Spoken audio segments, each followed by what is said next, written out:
I'm so scared. I live alone, and the sun's going down, so I want to pass the time by reading some scary stories that I found on Reddit. I'm so scared. Listen to the title of this.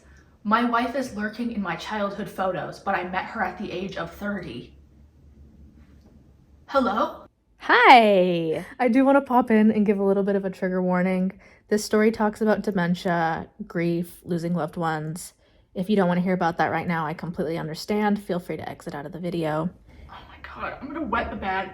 I'm gonna wet the bed. Are you ready? I'm not. My wife is lurking in my childhood photos, but I met her at age 30. And she looks no younger in the old pictures. Sometimes it feels as if my life has been nothing but an ever-revolving door of grief.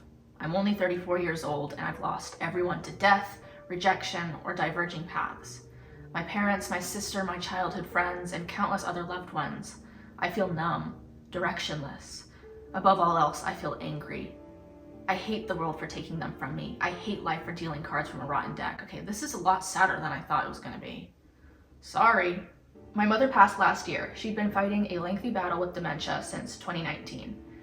I didn't cry when she died. I had nothing left in the tank. I'd already endured small, painful pinches of grief over the years. I grieved whenever she lost a piece of herself. I grieved for every one of us that she forgot, whilst there were still those of us left to forget.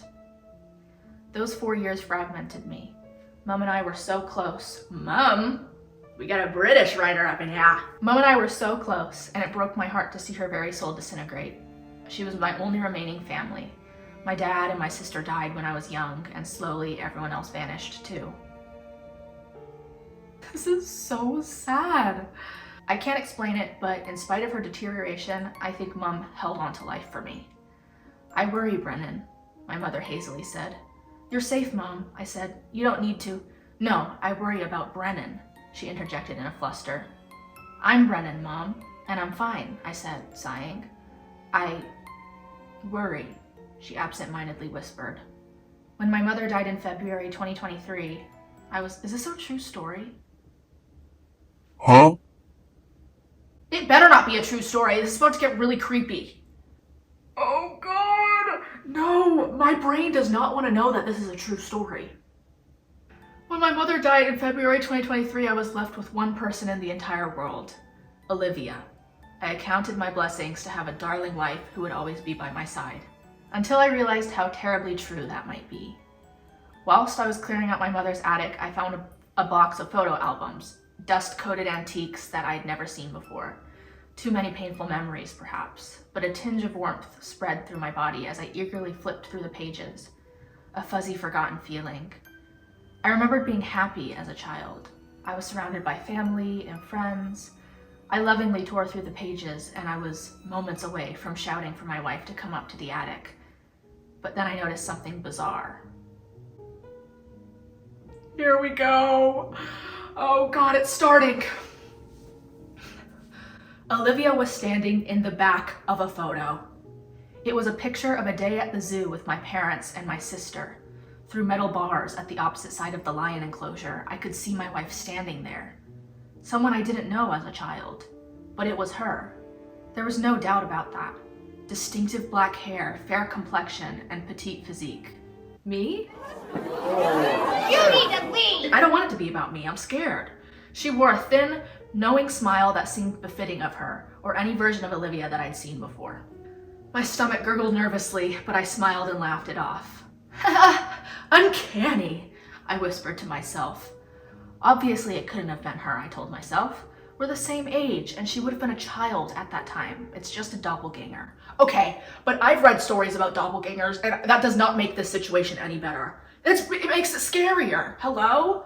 I carried on flicking through the pages, and then a lump formed at the surface of my throat. My wife appeared again. This time, it was a photo of our family's Christmas gathering in a restaurant. And outside the window, beneath a smoking shelter, a solitary figure stood and watched us. It was Olivia, or a woman who, yet again, looked identical to my 33-year-old wife. Once is nothing, twice is a coincidence, I muttered uncertainly. Sorry, y'all. My camera shut off, because my storage is full. Where were we?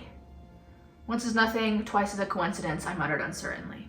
I frantically tore through the photo album as sweat collected in thick, icy trails on my colorless cheeks. Olivia was in every photo, and she looked no different from the present day. The same woman, always lurking somewhere in the background, discreetly watching, ever wearing that foul grin.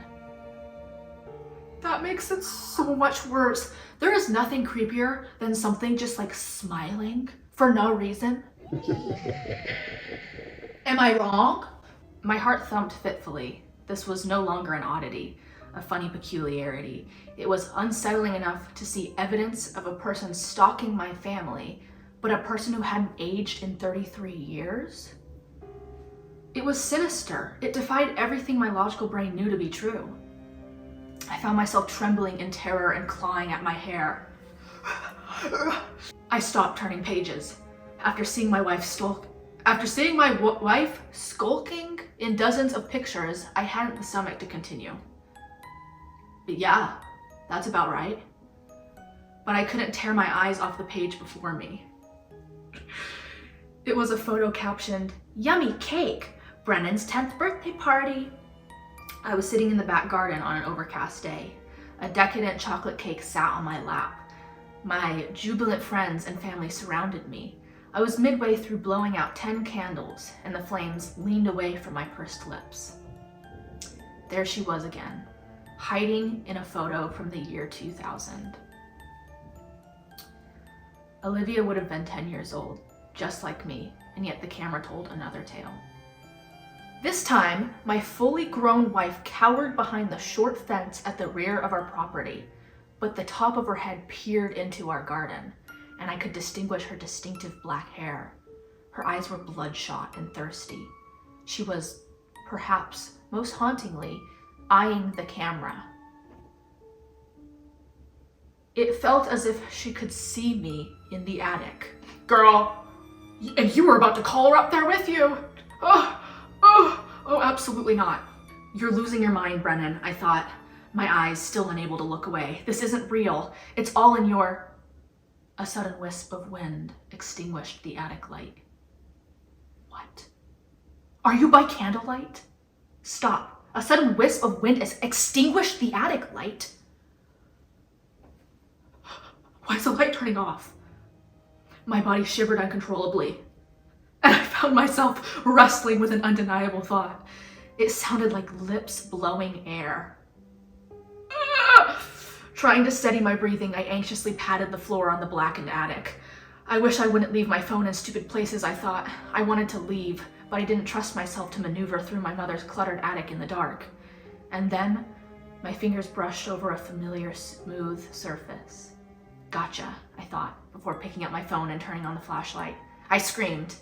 The birthday photo had changed. The candles on my cake were gone, and I was sitting all alone. No family, no friends, nobody. Not even Olivia. I stumbled to my feet and dropped the book. The floorboards moaned as I shifted my weight backwards. I had to get far from this cursed book, that cursed attic. I twisted to run for the attic door, but I didn't move beyond that first step. My torchlight illuminated something horrifying. "Stop! Sam! Stop it! Stop it!" Poking her head through the attic opening, Olivia smiled at me. Her eyes mirrored those in the numerous photographs I had just seen. Her pupils seemed darker, whiter, red veins painted the corners. I can read, I promise. And her eyes rippled ever so slightly, as if they were not really eyes at all.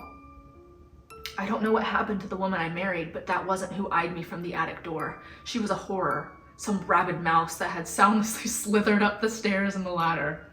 Oh God, if my husband called me a rabid mouse when I come into the room, I'm slithering. Divorce, babes. Divorce. My wife giggled. "I'll eat you from the inside out." And then the woman plummeted through the attic door, disappearing from sight. Thinking only of escaping, I lunged for the open door, but something seized my ankle, chaining me to the attic. I spun to face my shackle, and my mouth parted in wordless terror. From the open page of the photo album, Olivia's twisted arm and face had emerged. She offered a toothy grin and unhinged eyes as she attempted to pull me into the picture. Okay, this isn't a true story. There's no way! Get out of here. No. Vile, vile, so rich, and with our consummation, it becomes complete. What? I cried in agony as I was dragged to hell by the thing that I had loved for 3 years, a hellish demon I had believed to be my wife. But it seemed I truly had nobody left. Nothing but a cancerous tumor clinging to my very essence. It was draining the last of my pain, the last of my suffering. I closed my eyes and thought of my loved ones, the loved ones I was certain I would shortly see again.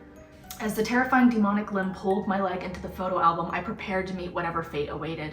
All of that anger, the years spent in perpetual psychological nightmare, for nothing.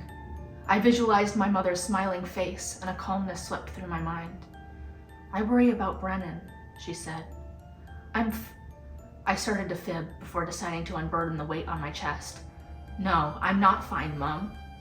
But I will be. Suddenly the hissing ceased. All sound ceased. And when I opened my eyes, my wretched wife was gone. My ankle was no longer merging with the laminated plastic, but it throbbed painfully. The bottom of my trouser leg bore claw-shaped tears, and it was stained with fresh blood. To be certain the entity had vanished, I cast my phone light into the book, and the picture of my 10th birthday had returned to normal. I wasn't alone. I was surrounded by my friends and family.